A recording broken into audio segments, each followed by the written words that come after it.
Jenny McCarthy Show. Oh! Maeve Higgins is in the building. Maeve in America. Essays by a girl from somewhere else. The book is available right now. Hi, Maeve. Good morning. Thank you so much for having me. The book just came out, so it's funny to talk about it.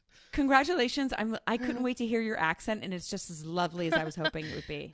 I'm from Texas, as you can tell, and it's a big sky country or whatever. No, I'm Irish, so yeah. I love it. Now, at 31, you did leave Ireland and you came to live in New York City. Mm-hmm. Why that leap? What made you come? A string of crimes that I committed in Ireland. No, I just, I always wanted to live in America, and particularly in New York, actually, I always was like, oh, it's a real writer's town, and I do comedy too, and I just thought, like, this is the center of things. Yeah, it seemed like the mecca for a comedian to start. Yeah, definitely. I had been doing comedy at home, and then I thought, look, I'll just try it in New York, and then obviously ended up working as a babysitter, and then gradually started doing more, like, getting actual jobs, and so I wrote all about that in the book, and now I write for the New York Times as well. So it's worked out so far, although I still babysit sometimes. I think we all babysit still sometimes. So, like, the book basically talks about you finding yourself while in New York City. Stories of you not being able to afford a dress or learning to live with yourself and all those types of things that we all have to do. Yeah, I mean, I did early on. I was like, going to this it was a ball. It was like an Irish American event, and I don't have any like fancy gowns, so I decided to go to Rent the Runway, that place where you rent a dress. Of course, I've done it plenty of times. Yes, so I went in there. There's a brick and mortar store like in the city in New York. So I went in there and they help you, and they the girls in there dress you. It's like, I'm not great at that. They put me in this Vera Wang dress that was so beautiful. Like, I was like twirling in the mirror, and like everyone stopped what they were doing. Aww. And I got wanged really bad because it was like it's like 10% of the cost of the dress. The dress is like $3,200. So to rent it was $320.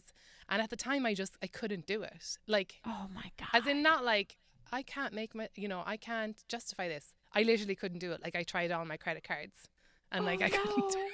No, you literally couldn't do it, for real. What did you wind up having to do? Now I have to know. Did you borrow a dress? No, I got like a dowdy, like kind of a frumpy, like a widow who's maybe ready to love again. Just like I got like a plain black dress. That was, $80 to rent. It was fine. I mean, I still had a really nice time.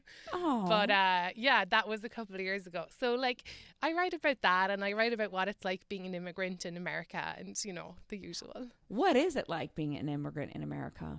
Well, I'm a lucky immigrant, obviously, because I'm Irish and people really like us, and I'm white, and I think that helps in today's climate, because I think if I was a brown immigrant, I'd be having a much harder time. Definitely. Because I have a lot of friends, and I did a podcast about immigration where there's, depending on where you're from, you get treated quite differently in America, I think. 100%. Yeah. I can understand the reasons why people want to come here. Yeah. But is that still the case? Like, let's say, like people in Ireland, where I would be watching the news right now in America going, fuck that. I know. It's funny, like I went home at Christmas, and the main stories here were kind of like, oh, there's a Muslim ban, and there's things are kind of things are falling apart. The divisions in America are wider than ever. And then I went back to Ireland, and the main story was like, there's a burst water pipe in County Meath. And, everyone's like, God, we have to get that pipe fixed. Like, that was kind of the big news, breaking news of the day. Yeah, and Ireland is getting quite progressive too. We were the first country to say by referendum that gay people can and should marry, not should marry, like they don't have to, you need to get married. But like, we were like the first people to vote on that. Why aren't you married yet? To accept it. Yeah. And legalize then it. And we just kind of got rid of the 8th Amendment, which is a pathway now for abortion in Ireland. So things are like kind of moving in a progressive direction there. And then so people are kind of like, what are you doing over there? Like, it's a bit wild. But the thing is, like, I love this country. Like, I love it here, and I have fabulous opportunities and I meet lovely people like every day, you know. I love that. And you've been across the country, I would imagine, at this point. Well, you know, the first place I landed was Kansas City, which is bang in the middle of the country. Wow. Yeah. And because like they invited me over, there's an Irish festival there. And so they invited me over and I found myself there. They dyed all their fountains green. There's all like Irish dancers and it was a boiling hot day. Like it was really weird. I mean, we do focus so much on the coasts because that's where the entertainment industries are. Yeah. Do you feel like that the middle's not represented? Well, you know, I just wrote this piece for the New York Times and it was about small talk. And I said that, you know, Americans are not really good at small talk. Everybody goes in too deep, too fast. Because, like, you know, I was at a party in Brooklyn and it was like a kind of a hipster kids party. You know the way like hipsters have kids now? Totally. And there was like a dad standing there with like a pale ale in his hand and you know, he was said to me like, you know, the thing that they don't tell you is often you're not going to like your kids. There's days that you're not going to like your kids. And I just thought that was like so heavy. All I had asked him was like, was he online for the bouncy castle? But like he just like, you know, he like went into it. Like he went into his like deepest kind of regrets. So anyway, I wrote this whole piece about it and I said Americans are not good at small talk. And then lots of people from the Midwest and from the South like tweeted at me and Instagrammed me and they were like, hey, you should come to like the Midwest or the South. All we do is small talk. Like they were like, we would never reveal our family's like deepest stories. That is that, and coming from someone that lived on the West Coast for 20 years and then the East Coast for many years and grew up in the Midwest and I'm now currently broadcasting from the Midwest. Yeah. I can tell you that's one of the things I craved and wanted to come back because people sit on porches here and in backyards, they drink beer and they small talk. Yeah. You don't do that in New York. You don't do that in LA. And it's such a pleasure, isn't it? Oh, like it's Here great. I feel like you go to a party or you meet a new person, they can say, where do you work? What do you do? How do you know so-and-so? And they're kind of placing you on a social ladder to see like, are you important or not? But I feel like with small talk where you're just literally, you know, oh, it's quite warm today. It wasn't so warm yesterday. It doesn't really matter who's saying it. Like it's shooting just the shit. Yes, exactly. Like we got screwed from putting our historic plaque on this neighborhood because these assholes. I mean, or just like the homeowners association stories are amazing in the Midwest. I got to do a segment on it. Do you ever get into dating? You should. I should. I mean, dating here is wildly different than Ireland because in Ireland, there's really nobody is direct. Like nobody actually says like, hey, do you want to get a coffee and see if we should maybe bone? Like they're just so, you just find yourself, oh, like that guy is standing quite close to me. Maybe that means something. Or you're like at a work meeting. This is unhealthy, right? But like you're like at a work meeting or something. You're like, is this work or is this more or is this, you know, is he my cousin? Like it's all very, it's all very gauzy and you're never quite sure what's happening. Whereas here it's so straightforward and I really appreciate that. Like people are just like, you know, this is going to happen or this isn't going to happen. And it leaves less up to the imagination, except if you watch shows like The Bachelor or The Bachelorette, you still see girls that don't quite get it, even though the guys are saying, I'm not into you. Oh, I know, because we want to think otherwise, you know, course, and that's like a protection, I think, too. And in Ireland, you can certainly get away with that for much longer, like because you just don't know what's happening until you've actually bought property with the man. Like when you've actually incurred like a joint debt, then you know he's serious. But until then, you don't know. I mean, that must be really hard. And why? And I'm, you know, mainly Irish myself. Yeah. And Scottish. I got some Scottish in me, but every Irish person I met, like, we always have cold sores. I'm like, what the hell did our ancestors do that we all have fucking cold sores, for Christ's sake? I don't know. Maybe they're like, maybe it's just a physical, you know, manifestation of guilt or something. It's like, I mustn't kiss anyone. I don't know what it is. I have to say, I don't get cold sores, but I do have a permanently furrowed brow, like kind of a worried look. Like a worried look on my face, no matter how happy I am. I always look worried. The Irish, my grandma had that same thing where I always thought she was in distress. And she's like, no, I'm fine. Yeah, I think it's just from surviving in a rainy country. Like it just drizzles a lot. So you're just like, oh, this rain. It's such a beautiful country. I'm talking to Maeve Higgins. She's got a book, Maeve in America, Essays by a Girl from Somewhere Else.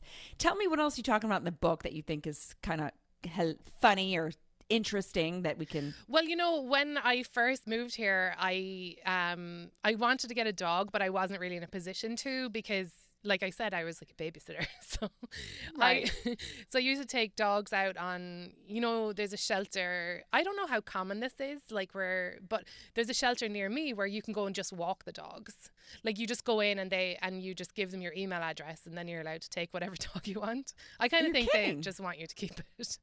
Because like, they just take your email. So if you did steal the dog, they're like, whatever. Yeah, what are they going to do? Just like put you on the crate and barrel list as a punishment or something. Right. So I used to always like walk these dogs, and they were kind of the dogs that nobody wanted, you know, because they were just in the shelter forever, but it was a no-kill shelter. And so I was fascinated by these dogs because eventually somebody would take them. Like, it would be like maybe 8 months and they would be a wreck. And I mean, like, a 13-year-old with like no teeth and like a missing leg. No. Yeah, but there's like a group of people, I call them rich people, who take on, you know, older, ruined dogs, and like the more wrecked the dog is, like the more of a status symbol it is. You know what? You're right. I'm addicted to the Dodo, and there are these little videos on Facebook about animals being rescued, and like people going, I collect deformed cats, and I'm like, the guy has like 16 cats with no eyes and like a hop on one leg, and I'm like, how do you have time to take care of all these? It's like, it's time and it's money too. If you have a like one-legged cat, and you're like, what I've done is I've cased the remaining leg in titanium, and I've centered it in its body, and it just prongs around. It's so happy. It's 99 years old, human years. I made it a $20,000 prosthetic. Yes.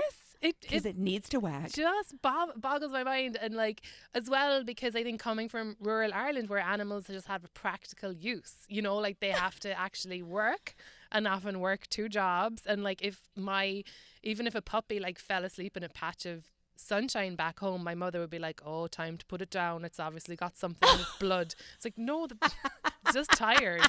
The dog is tired. So that really amazes me here about like dogs. And then I finally, last October, I got my own dog. I got a rescue dog, and she's, you know, the way you don't know what size they're going to be when they're rescue, but turns out she's a big girl. She's 70 pounds. No. Yeah, she is 70 pounds. And yeah, so it's just, what breed is it? Is that 70 pounds? like Pyrenees and Border Collie. Just a nice little handbag dog. And a nice little barker. That's what it is. We only have a couple minutes, but I want to know, why are dolphins the worst? Because you mentioned this in your essays. Thank you for bringing it up, because dolphins get such a positive spin around the world, and they're smiley, and like people who have, you know, those illnesses where they're going to die, like they want to swim with dolphins. So everyone thinks dolphins are so adorable and good. But I did swim with dolphins, and they tried to kill me. And I was in New Zealand, and I decided, look, I'm going to do this because, you know, terminally ill people want to do this, so it must be the right thing to do. And then I jumped off this boat into this freezing grey water, and 2 things shocked me. One, under the water, like, dolphins stand up. Like, they're not horizontal. Right. They're like standing, and they're huge. They're like 5 foot tall, and they're just standing there. Like torpedoes. Yes. Like fish, torpedoes made out of fish. And then, and they also like grin. They like grin. And then they ram you. And I was so scared. I started to scream. But when you're underwater and you scream, all you do is like swallow a lot of salt water. Why were they attacking you? I swam with dolphins twice, and they were the nicest. In Mexico, with my girlfriends. We didn't have much money, God knows, and one hardly had like the half of his body. Oh, and then he was tired and depressed. Those are good. Those are fine. They're too tired to attack you. And then the other one was at Atlantis, of course, where it's like they're fed nicely so they won't eat you. Maybe the place you went to starved the dolphins or something. I mean, it was certainly, they were wild. Like, we went very far out to sea, and it was off an island in New Zealand, so they were like pure wild animals. Got they it. were I don't know why they went for me specifically, because everyone else like wanted to touch them, and they were like rolling me around and ramming me and everything. No. And yeah, and when I got dragged back onto the boat, which was really humiliating because I was in a wetsuit, which is never good, and I got hauled back onto the boat, and the woman, like the tour guide, she said to me, I was like vomiting seawater as I was like lying on the deck, and she said to me, are you pregnant? And I was like, what? Like insult to injury. I said, no, I'm not. As far as I know, I am not. And she said, oh, because dolphins are the midwives of the sea, and it looked like they were trying to help you. I was like, they're perverts. Oh, I hate them, and I'm not pregnant. That is the nicest, worst insult compliment I've ever heard. I know. She's trying to save her ass. You guys, there's more essays like this in Maeve's book, Maeve Higgins, Maeve in America, Essays by a Girl from Somewhere Else. The book is available now. Congratulations. Very funny stuff, Maeve. Oh, thanks, Jenny. So lovely to see you. So nice to see you, too. We'll be right back. Jenny McCarthy Show. Oh!